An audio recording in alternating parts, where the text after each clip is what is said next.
మాతృదేవో భవ. నేను మీ శ్రీధర్. నా నెంబర్ కింద స్క్రోల్ అవుతూ ఉంటుంది. మీకు జాతకపరమైనటువంటి సమస్యలు ఏమైనా ఉన్నట్టయితే మమ్మల్ని సంప్రదించవచ్చు.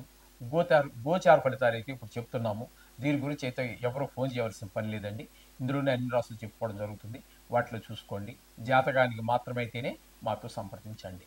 ఇకపోతే ఇప్పుడు మనం చెప్పుకోబోయే అంశం ఏంటంటే మే నెలలో మే నెల 2025 సంవత్సరంలో ద్వాదశ రాశుల వారికి ఏ ఏ విధమైనటువంటి ఫలితాలు ఉంటాయి అనేటువంటిది తెలుసుకునే ప్రయత్నం చేద్దాం.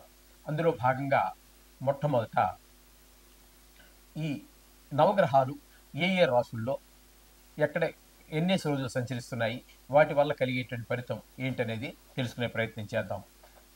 ఇందులో ప్రథమంగా రవి తీసుకున్నట్టయితే మేషరాశిలో 1వ తారీఖు నుండి 14వ తారీఖు వరకు మేషరాశిలోను, తదుపరి 15 నుండి నెలాఖరు వరకు వృషభంలోను సంచారం చేస్తూ ఉన్నారు. తదుపరి గురువును సంచారం తీసుకున్నట్టయితే మే 9 వరకు ఇక్కడ గురువు గారు వృషభంలో సంచారం చేస్తున్నారు. మే 10 నుండి మొత్తం మిథున రాశిలో సంచారం చేస్తూ ఉన్నారు. ఇక బుధుని కనుక మనం తీసుకున్నట్టయితే 3 రోజులు మీనంలోను, తదుపరి 28 రోజుల పాటు మేషంలోనూ సంచారం చేస్తూ ఉన్నారు. ఇక కుజుని యొక్క సంచారం తీసుకున్నట్టయితే నెల మొత్తము మనకి కర్కాటకంలో సంచారం చేస్తూ ఉన్నారు. ఇక శుక్రుడిని కనుక తీసుకున్నట్టయితే శుక్రుడు నెలంతా కూడా మీనరాశిలోనే సంచారం చేస్తూ ఉన్నారు. శని భగవానుడు కూడా నెలంతా మీనరాశిలోనే సంచారం చేస్తూ ఉన్నారు.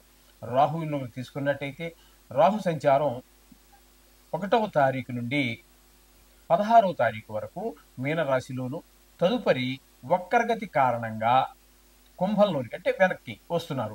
ఈ విధమైన సంచారం రాహుగ్రహ సంచారం ఉన్నది. ఇక కేతు సంచారం కనుక తీసుకున్నట్టయితే 1వ తారీఖు నుంచి 16వ తారీఖు వరకు కన్యా రాశిలోను సంచారం చేస్తున్నారు. తదుపరి వక్రగతి కారణంగా కన్య నుంచి వెనక్కి అంటే సింహంలోకి ప్రవేశిస్తూ ఉన్నారు. ఈ విధంగా మొత్తం గ్రహచారం అంతా ఈ నెలంతా అలా ఉన్నది. ఇప్పుడు రాశుల వారీగా మనం చెప్పుకున్నట్టయితే ఈ ఫలితాలు ఏ విధంగా ఉంటాయని, తులారాశి వారికి మే నెల 2025 సంవత్సరం గోచార ఫలితాలు ఏ విధంగా ఉన్నాయని సశాస్త్రీయమైన పద్ధతులు తెలుసుకునేటువంటి ప్రయత్నం చేద్దాము. ఇక్కడ తులారాశి వారికి షష్టమ పంచమ స్థానాలలో రాహుగ్రహ సంచారం జరుగుతోంది. మొట్టమొదట 6వ స్థాన ఫలితాన్ని చెప్పుకోవాలి. ఎందుకంటే ఆయన ఉన్నటువంటిది 6వ స్థానంలోనే.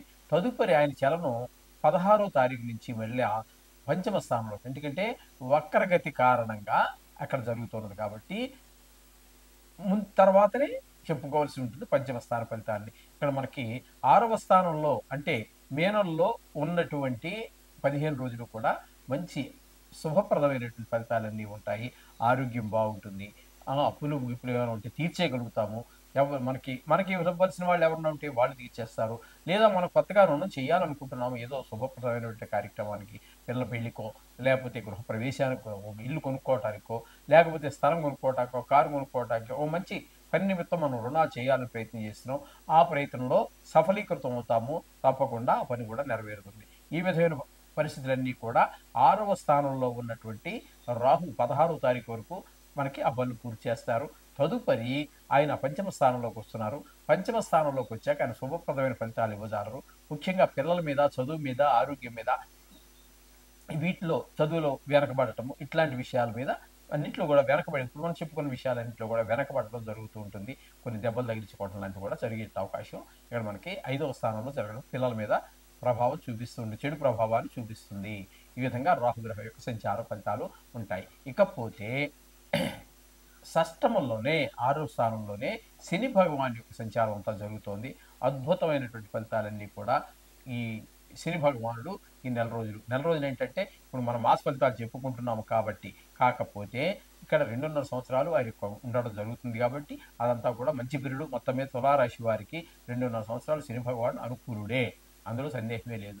ఇక ఈ ఈ 6వ స్థానంలో ఉన్న కారణంగా ఆరోగ్యం బాగుండటము, అలాగే రుణాలు అవి ఏదైనా ఉన్నట్టయితే తీర్చేయగలగటము, ఫైనాన్షియల్గా ఆర్థికంగా బాగా నిలదొక్కుకోవటము ఇట్లాంటివన్నీ కూడా మనకి శని భగవానుడి యొక్క ఆరో సంచారం వల్ల లభిస్తూ ఉన్నాయి. ఇకపోతే బుధుని యొక్క సంచారం ఒక 3 రోజుల పాటు ఆరో స్థానంలోను, తదుపరి 7వ స్థానంలోనూ జరుగుతోంది.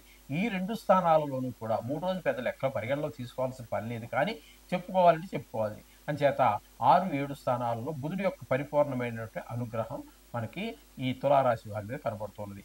ఇకపోతే ఇక శుక్రుడు 6వ స్థానంలో నెల రోజుల పాటు ఉన్నారు. ఇక్కడ శుక్ర భగవానుడు మాత్రం అనుకూలమైన ఫలితాలను ఇవ్వజాలడు. శుక్రుడు 6వ స్థానంలోను 7వ స్థానంలోను సంచారం ఇప్పుడు కూడా శుభప్రదమైన ఫలితాలు ఇవ్వదు. ఇప్పుడైతే మనకి 6వ స్థానంలో ప్రయాణం చేస్తున్న సంచారం జరుగుతోంది కాబట్టి ఈ నెల రోజులు కూడా ఆయన శుభప్రదమైన ఫలితాలు ఇవ్వరు. ఇక్కడ మీకు సినిమా రంగంలో వారికి, టీవీ రంగంలో వారికి, ఈ సోషల్ మీడియాలో వారికి, అలాగే షేర్ మార్కెట్లో పెట్టుబడి పెట్టేటటువంటి వారికి అనుకూలమైన ఫలితాలను ఈ శుక్ర భగవానుడు ఇవ్వజాలడు.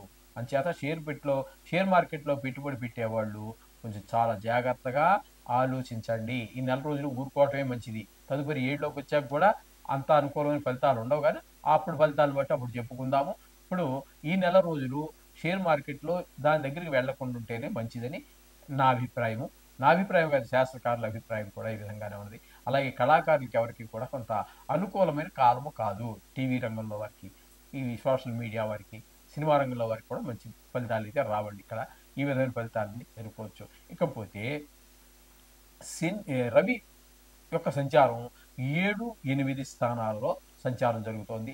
7వ స్థానంలో అంటే మేష రాశిలో ఒక 14వ తారీఖు వరకు జరుగుతోంది. తదుపరి అష్టమ స్థానంలో ప్రవేశిస్తున్నాడు.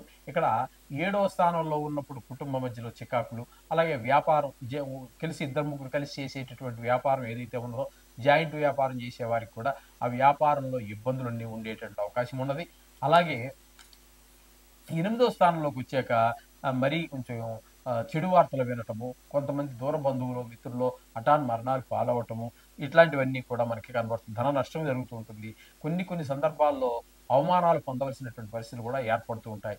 ఈ విధంగా మొత్తం 7, 8, 2 స్థానాలలోనూ కూడా రవి యొక్క సంచారము ఈ నెల రోజులు బాగలేదు.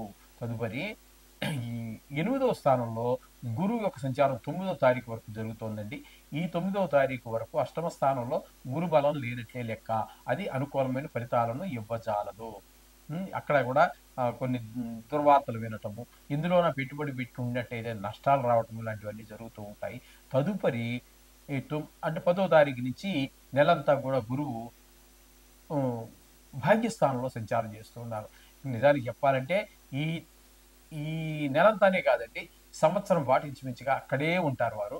గురువు భాగ్యస్థానం తులారాశి వారికి గురుబలం బాగా పెరిగింది. వీరికి ఈ గురుబలం ద్వారా అవివాహితులు ఎవరైనా ఉన్నట్టయితే వివాహం చేసుకోవాలని, అది స్త్రీలు కావచ్చు, పురుషులు కావచ్చు, ఎవరైనా సరే వారికి అనుకూలమైన ఫలితాలు వచ్చే అవకాశం ఉంది.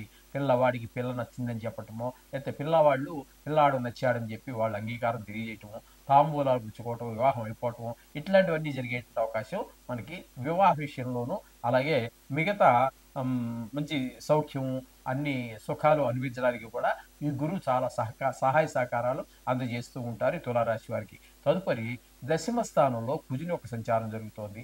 10వ స్థానంలో కుజుని యొక్క సంచారం అంత అనుకూలమైన ఫలితాలను ఇవ్వజాలు. వృత్తిపరమైనటువంటి, ఉద్యోగపరమైనటువంటి, వ్యాపారపరమైనటువంటి ఏదో వృత్తి చేస్తూనే ఉంటారు కాబట్టి ఆయా రంగాల్లో వాళ్ళకి ఇబ్బందులు తప్పకుండా కలుగుతాయి ఈ కుజుని యొక్క ప్రభావం వల్ల.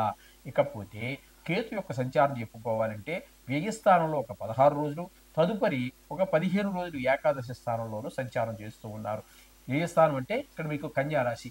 ఈ కన్యారాశి నుండి సింహంలోకి వక్రగతి మార్గం ద్వారా మనకి 17వ తారీఖున బయలుదేరుతున్నారు. ఆ వక్రగతి ద్వారా ఏకాదశంలో ప్రవేశించినప్పుడు ఆ నెలంతా కూడా మనకి చాలా చక్కటి ఫలితాలన్నీ, ఇంకా చెప్పాలి అన్నట్టయితే ఒక సంవత్సరంన్నర పాటు ఈ కేతు మీకు అనుకూలమైన ఫలితాలను తులారాశి వారికి అందజేస్తారు. అందులో సందేహమే లేదు. అంటే ఇక్కడ ఏది ముట్టుకున్న బంగారం అవుతూ ఉంటుంది. అలాగే లాభాలు ఊహించిన దానికన్నా ఎక్కువ లాభాలు పొందగలుగుతారు. ఏదైనా వ్యవహారం నడపాలనుకుంటే కూడా చాలా చక్కటి ఫలితాలన్నీ కూడా ఈ కేతు అనేటటువంటి ఆయన ఈ ఈ 15 నుంచి 16వ తారీఖు నుండి మొత్తం ఈ నెలే కాకుండా సంవత్సరంన్నర పాటు అనుకూలమైన ఫలితాలు ఇస్తారు. అంటే ప్రస్తుతం మనం చెప్పుకుంటున్న నెల ఫలితాలు కాబట్టి నెల గురించే చెప్పుకుందాం. ఈ విధమైన ఫలితాలన్నీ కూడా తులారాశి వారికి వస్తూ ఉన్నాయి. అయితే ఈ నెలలో వచ్చేటువంటి శని త్రయోదశిని ఉపయోగించుకోవచ్చు.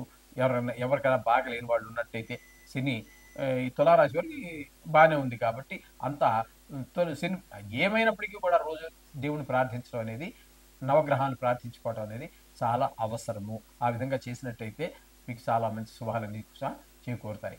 శుభం భూయాత్.